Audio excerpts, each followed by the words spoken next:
Hello and welcome back to Seconds Out. My name is Eamon Khan, here with man who's been called many things, including former world champion Raul Marquez, who is on the announcement team for Big Time Boxing USA on DAZN, presented by Salita Promotions as well too. Raul Marquez. Raul, how you doing, sir? Oh, I'm doing great, man. Happy to be on again. Good to have you on. Good to be speaking to you as well post the event too. I'll let you kind of run through a couple of things and who really took your eye on the night. Well, look, it turned out to be a great night. We saw prospects, that are going to come in. They learned from their fights. They got knockout wins. We saw even an undefeated prospect got in a swing bout, he got his first loss. And we saw the contenders, guys like Ali Ismailov and Ardrell Holmes perform, But the guy that really caught my eye, obviously, is the boss man. See, that's why I wear his shirt. I wear a shirt for him, the boss. So, yeah, I think Ardrell Holmes, he definitely made a statement, man. He let the 154-pound division know that he has arrived and he's ready for whatever comes at him. He won in very impressive fashion against Marlon Harrington, a guy that, we had on the Showtime platform. His only loss came to the very tough and durable and awkward Marquise Taylor, a guy that a lot of guys don't want to fight, so he went 10 rounds with Harrington went 10 rounds with Marquise Taylor. And just the way that Ardrell Holmes was able to, capitalize on this victory, the way he just took his time in that first round. Harrington was applying pressure, but he stayed away from the ropes, he stayed away from the corners. He kept turning him. He kept using his jab, didn't lose his composure. And then in the second round, he was dissecting with his jab. And then that overhand left, man, it was unexpected. It surprised me. I mean, he shocked, to me, he shocked the world. He shocked me. I didn't expect for him to win in that kind of dramatic fashion. It was a devastating knockout. It was a big win for him. And, that's what you have to do when you fight on TV, when you fight on these platforms like Big Time Boxing USA. That's how you have to perform, get people's attention, get the broadcasters' attention, get the boxing world's attention. And I believe that the Bossman Holmes did that night. But just sticking on Ardrell Holmes Jr. and his performance, he now moves to 14-0, I believe it is, 15-0 even. My bad there. But this is the point where you're kind of looking at the fringe contenders, aren't you, to really kind of assert yourself and get yourself up those rankings, right? Yeah, I agree, man. I mean, but look, he's 29 years old. He's close to 30. The time is now. I think if he gets an opportunity at any of the top 10 guys, I mean, it's a division where you got guys like Brian Mendoza, Fundora. Charlo is still the guy there, the champion. But, he called out Erickson Lubin. Erickson Lubin is a big name at 154. That's the guy that beat him 13 years ago in the amateurs. So I guess there's some kind of grudge there. But I believe that Holmes, after that fight, he's ready for any of those guys. I think there's no need for them to wait and give him other tune-up fights because of his age. He's 29 years old. And with what he did the other day, it was incredible, man. It was a good night for him. It was a great knockout, and he needs to capitalize on that. And if you get an opportunity at something bigger, he needs to take it. How about Ali Ismailov? A lot of hush talk about him in amongst the hardcore fraternity about what he can do in the light heavyweight division, dispatching of Britton Norwood in the 4th round. Do you feel he's ready for those step-ups next as well, too? Yeah, I mean, he's definitely ready for a step up. He started a little bit slow that first round. I told you we had him on the Showbox platform too against Charles Foster, a fight that he won a very close unanimous decision, but he didn't really impress me in that fight. But in his last fight, I believe he made a statement. He started a little bit slow, got warmed up, and then he got real physical and strong and used his strength and his experience. And, he's a guy that adapts. He uses the shoulder roll, good body punching too. We saw how he dropped Norwood in the second round with a straight right hand to the solar plex, put him down in the 4th round again with another body shot. And then, he had Ismailov has John David Jackson in his corner, and Norwood had Joel Casamayor, a guy that's very experienced, Olympic gold medalist, a former world champion. And we saw that, he didn't want to let Norwood continue in the fourth round because he saved him from getting more punishment. So yeah, it was a good win for Ali Ismailov. I don't think he's ready for the big names like Beterbiev and Bivol, but I would like to see him in another test. Another stay busy fight. The guys that come to mind. There's a guy that fought Joe Smith. I believe his name is Steve Geffard. That gave Joe Smith a good fight. He got stopped, but I think a guy like Steve Geffard would be a good test. Even Joe Smith, if he hasn't retired, that would be a good test because Joe Smith fought Bivol and Beterbiev and Suro Ramirez, so that would be a good test. But like I said, I don't think he's ready for those big names like Bivol and Beterbiev, but he's on his way up there. He's working himself. He works hard. He's a guy that's dedicated. He's disciplined. By me just talking to John David Jackson, he believes in him a lot, and he's got a good corner behind him. And I think we'll see him make some noise in the near future. For Cameron Panky, it won't be the end by any means, but something that he'll have to learn from if he wants to progress in the sport, right? Yeah, you're talking about the local. Yeah, Panky. He got surprised. That's the undefeated prospect that definitely got tested, and I think he's going to learn from that fight. He fought a hungry young Mexican man. This is the kind of the stories that come behind this. When you fight on a platform like this. This guy Martinez got on the plane. He got the fight one day notice. I was talking to him actually after the fight. When he got the notice, he came into Detroit, got in like at 3 o'clock in the morning. Didn't really sleep. Slept a couple of hours. The day of the fight, they had him running around, taking all the tests, all the physicals that he had to do. And then he had to wait all the way to the end of the show to be the swing bout, but thanks to Ardra Holmes that knocked out Harrington in the second round, that fight, Panky and Martinez was able to get some exposure.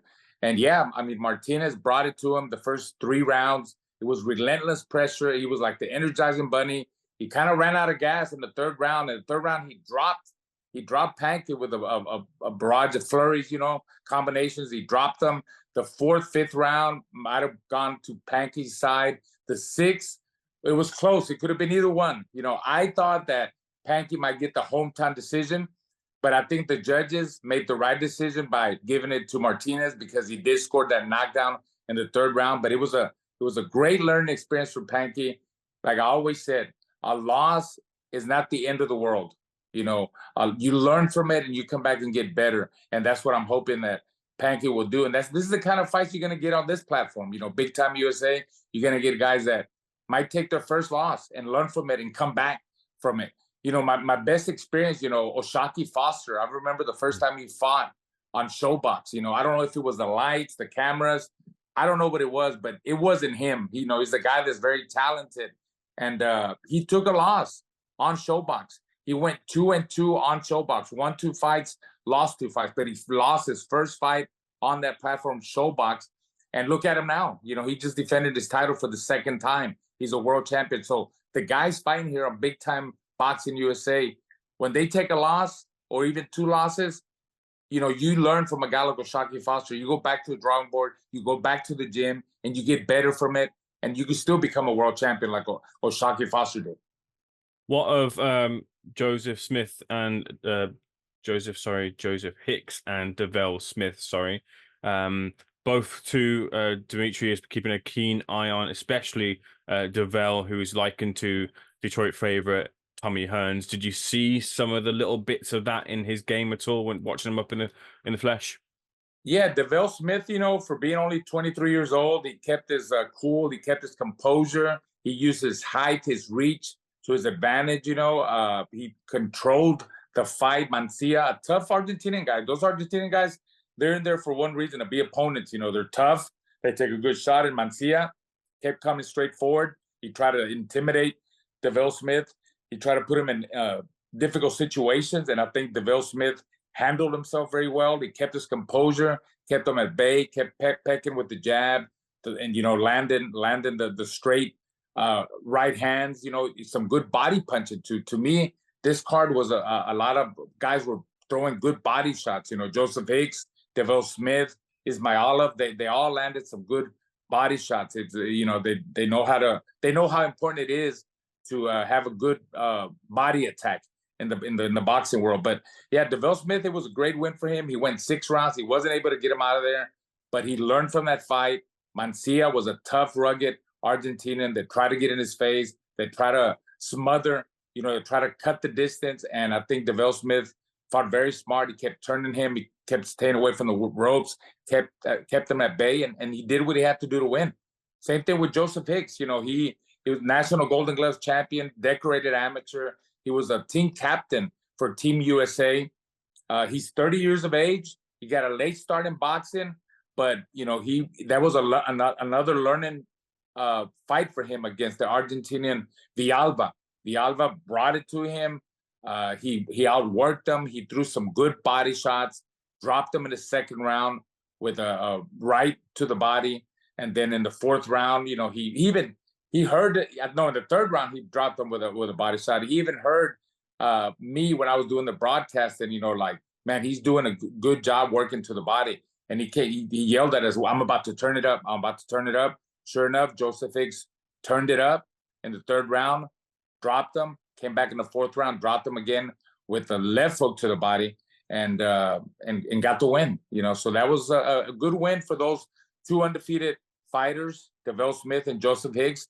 They keep moving. Panky took the loss, but he's gonna come back and learn from it. Hopefully, we might see a rematch. I wouldn't mind seeing a rematch on the same platform between Panky and Martinez. I think the crowd loved that fight. To me, it might have been the best fight of the night because of the action, because they're 2 guys that are hungry. They're prospects. Panky didn't want to lose his, his undefeated record. Martinez coming all the way from Durango, Mexico. Those Mexicans, they come over here.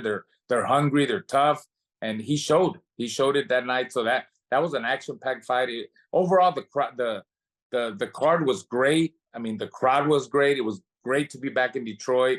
I saw a lot of familiar faces. Jackie Callan, Thomas Hitman Hearns was there, Tarek Salamasi, Bronco McCart, who I fought. And it was great to work with El Maestro, Corey Erdman. What a great guy. And, of course, my hermano, Sugar Hill Stewart. He's a great guy, and he's a student of the game. He's a great trainer. I think it was a great broadcast, plus the production was great. I had a great time, and I hope that this platform continues. I think this could grow. I really believe it could grow. Raul, what's got you here? Just ask your thoughts on a couple of other things in the wider boxing sphere. First of all, starting with Devin Haney and Ryan Garcia landing on April 20th. Break down that fight for me. How do you feel that fight goes?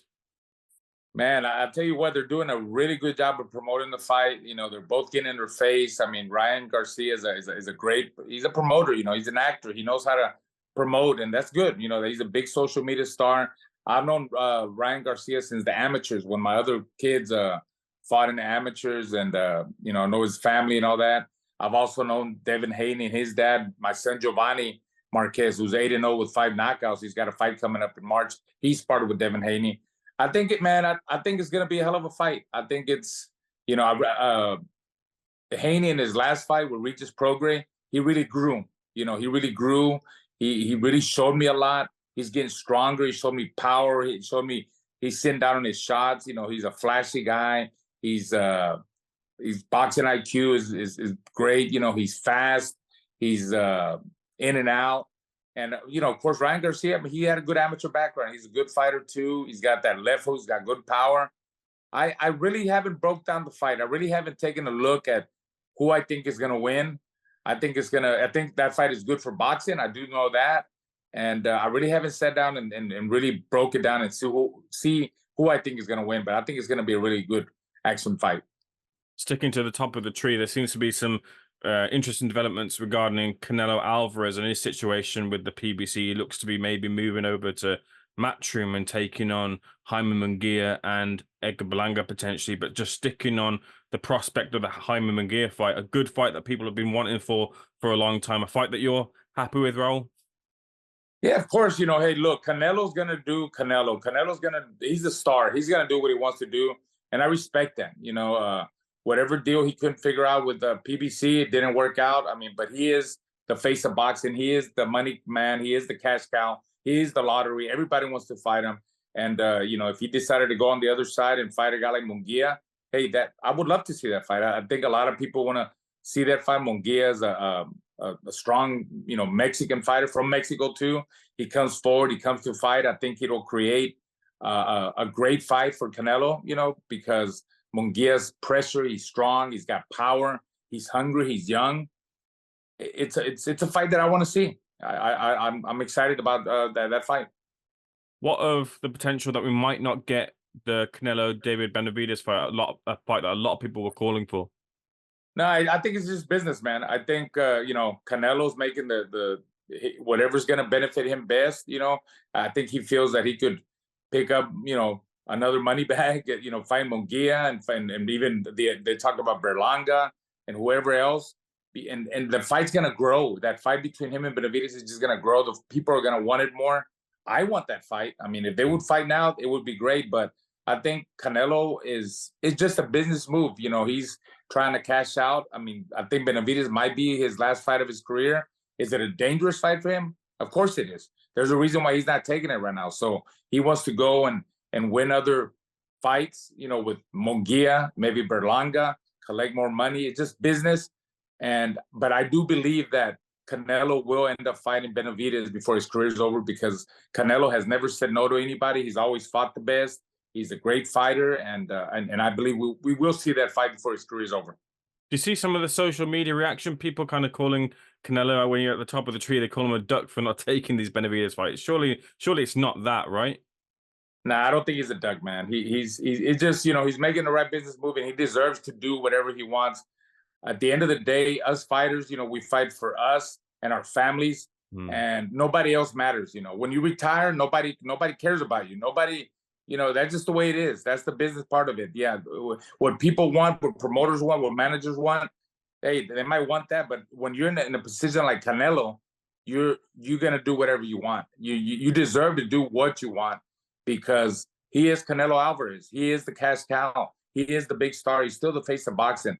People want to see him fight. Everybody wants to fight Canelo because they know they're going to make a big payday. That's what Munguia wants to fight. And that's what Berlanga was calling him out this last fight. And I don't, like I said, I've never seen Canelo run away from anybody. And I believe that, like, repeat myself again, I really believe that he will end up fighting Benavidez when the time is right, when he wants to. And we'll see it. We will see that fight. I agree with you too, Raul. Raul, it's a pleasure to be speaking to you again. Hopefully we'll have another big time boxing USA card to talk about soon too. But thank you so much for speaking to Seconds Out, sir. All the best, and we'll speak very soon.